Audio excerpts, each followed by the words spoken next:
বুঝতে পারছি, শুনেন, আপনার রেশমা আপাকে বলবেন যত টাকা লাগে আমি দিব, কিন্তু ও এখন থেকে আর এখানে থাকবে না। রেশমা আপা এখন মানবে কিনা সেটা লোক।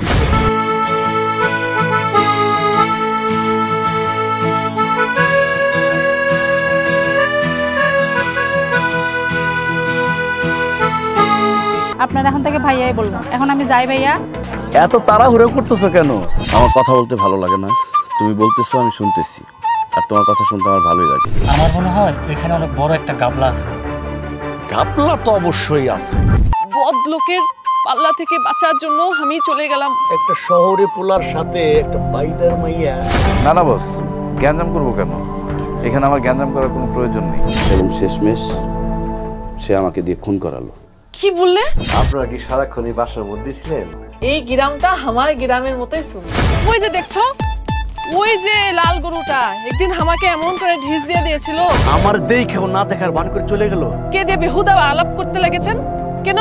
এই 2 টাকার মায়ের এত বড় সাহস আমার মুখের উপর কথা কয়। আর সাসপেক্ট এখন পর্যন্ত আমার কবজাতে আছে স্যার। না স্যার, কোনোভাবে তার পেট থেকে কোনো কথা বের করা যায় না। আমার জীবন কাহিনী তুমি শুনতে চাও? বস, এই বুইরারে লই আইছি। এই বুইরাই যত সব নষ্টের গুড়া। কি একটা অবস্থা বলো তো? তুমি এখন আমার সাথে মিথ্যা বলছো।